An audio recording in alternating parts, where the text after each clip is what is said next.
Hi everyone, once again I greet you all in that wonderful and glorious name of my Lord and Savior, Jesus Christ. He's the Lord of Lords and He's King of Kings. He's the one unto whom every knee shall bow and through whom every tongue will give praise unto the Most High God. His name is above every other name in the heavens above and the earth below. It's the only name by which man can be saved. I thank God for His grace and mercy for enabling me to share with you once again, a message with you once again. I also thank God for the Holy Spirit and acknowledge and honor His presence today, the one that is in me, that is greater than the one that is in the world, the one that writes the commands of God the Father upon my heart and mind, who puts His words upon my lips, who leads me on the paths of righteousness and truthfulness, the one that will quicken every heart, mind, spirit, soul, and body, even as they listen to this message, that will accompany the word of God with signs, with wonders, and with miracles. Thank you, Jesus, for the Holy Spirit. Well, today I'm going to share from the book of Proverbs chapter 3, verses 5 to 12 from the New Living Translation.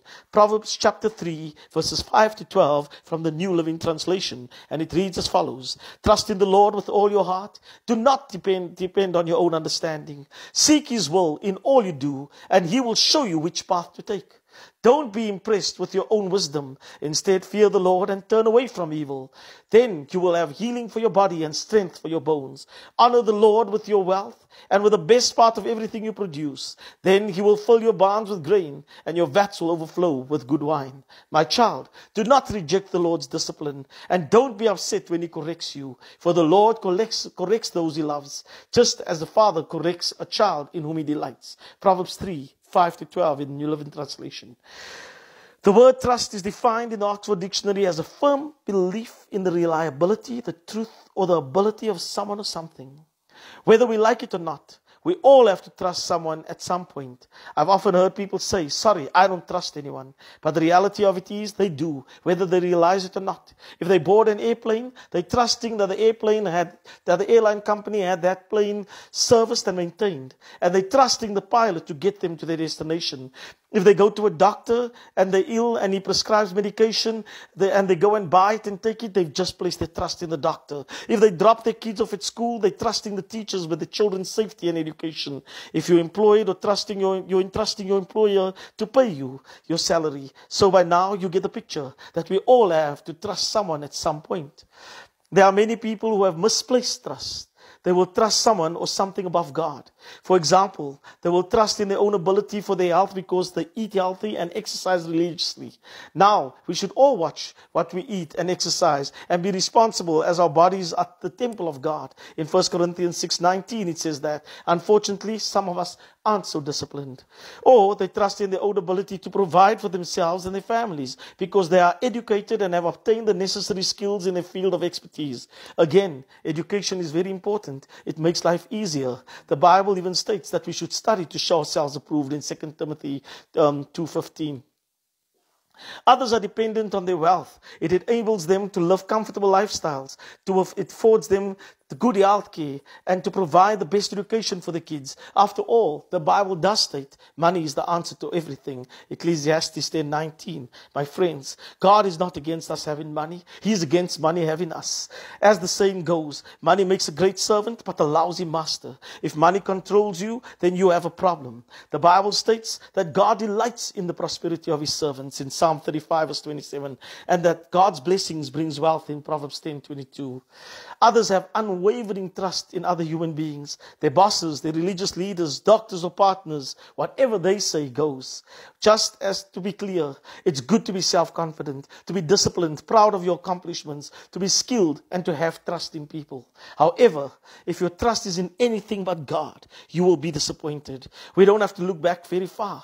When we were struck with the COVID pandemic, many healthy people died, wealthy people died, educated people died, doctors died, and religious leaders died. That, my friends, is why I believe if we trust in anything but the Lord, it's misplaced. Any trust in anyone or anything but the Lord is misplaced trust. In today's portion of Scripture, which is believed to be written by Solomon, who the Bible tells us had been given great wisdom by God and who obtained great wealth, we are told to place our trust in the Lord. And that, my friends, is in the Lord. He tells us where to place our trust in the Lord. not ourselves, not our abilities, not our wealth or anyone else. At this point in time, I'm reminded about the saying, on Christ the solid rock I stand, and all other ground is sinking sand. I love the way the psalmist puts it. The Lord is my rock, my fortress, my deliverer, my God and my strength, in whom I will trust, my buckler and my horn of my salvation and my high tower. I will call upon the Lord, who is worthy to be praised. So shall I be saved from my enemies. Psalm 18 verse 2 to 3 from the King James Version. King Solomon doesn't only advise us who to place our trust in, but how. He says, with all your heart. When you trust, you can't do it half-heartedly. When you board a flight and you don't trust that the plane had been checked and is secure, the pilot will get you to the destination, your journey will be a nerve-wracking journey. In the same way, if we don't trust God with all our heart, we will live in constant fear. We will be double-minded, we will be unstable, and we won't receive anything from Him, as James 1:8 states. Our scripture continues that we should seek His will in all we do. Sadly, we have a habit of trusting only with certain things because we sometimes are confident that what we intend to do will work out, either because we have the skills required or we've done the necessary research. I've learned the importance of having to seek God in all I do. Many years ago, after sensing that I need to go into ministry and having receiving confirmation from someone on whose heart the Lord had laid to intercede for me in prayer, and whom God used to sow the exact amount of money into my life that was my net earning at the time, after I prayed to Him to show me that He will provide for me, I still went and tried to make a backup plan and started businesses to sustain me in ministry. I done research on the businesses, and the one specifically, you know what I mean, an accredited, well-known financial institute that done research pertaining to the industry published a report that the market would not be saturated within 12 years.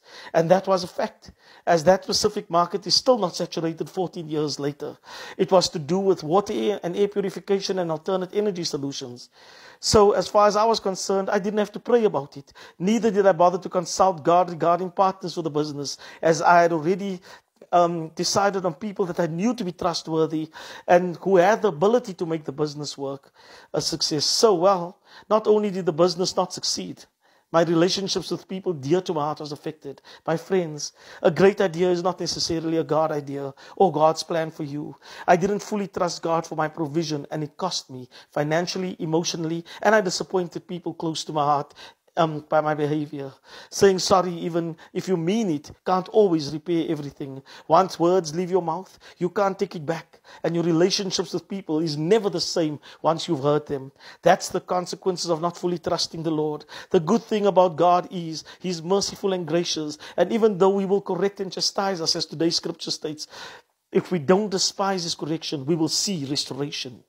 If we trust God with all our heart, if we won't rely on our own wisdom, then we won't rely on our own wisdom like King David. We will consult Him in everything we do. If we trust the Lord, we will also have the reverential fear of Him, and we will refrain from evil with the knowledge that even though there's always forgiveness, there's always also consequences for our actions and benefits if we choose to obey His word.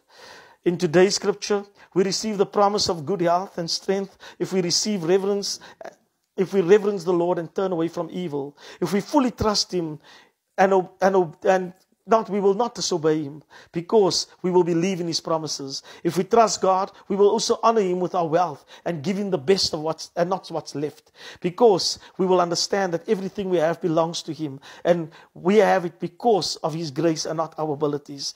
That was the problem with the rich young ruler that came to Jesus in Matthew 19. He never trusted that if he gave everything up and followed Jesus, that he would benefit much more. The most difficult thing for some people is to trust God when it comes to money. In all honesty, we all battle with that at some point. Then we don't fully want to release what God has laid on our hearts financially, and we even try to convince ourselves that it's the devil. My friends, today, if you are burdened or heavy laden, just trust the Lord Jesus. Jesus said, "Come unto me, all you who labor and are heavy laden, and I will give you rest. Take my yoke upon you and lean on me, for I am meek and I'm lowly in heart, and you shall find rest unto your souls. For my yoke is easy and my burden is light." That's Matthew 28, verse 11. Matthew chapter 11, verses 28 to 30. My friends, the first thing we need to do is to trust the Lord with our life. As Scripture says, "I'm placing a cornerstone in Jerusalem." chosen for great honor, and anyone who trusts in him will never be disgraced. 1 Peter chapter 2 verse 6 in the New Living Translation. Father, today I come before you and I repent for not having trusted you fully. And I choose to trust you with all my heart going forward and not lean on my own understanding. I also pray for all those reading or listening to this message for strength, Almighty Father God, for them to take the decision to shift their trust, Almighty Father God, unto you. And I thank you, Lord, that as we place our trust in you, that we shall not be ashamed. My friends, you might at this moment not be able to trace God. You might not be able to understand what's happening in your life. But you know what? You are required to trust God, even when we can't trace him. Remember that God loves you and Jesus is Lord. From me, Brendan, and God Equipped Ministries, be blessed.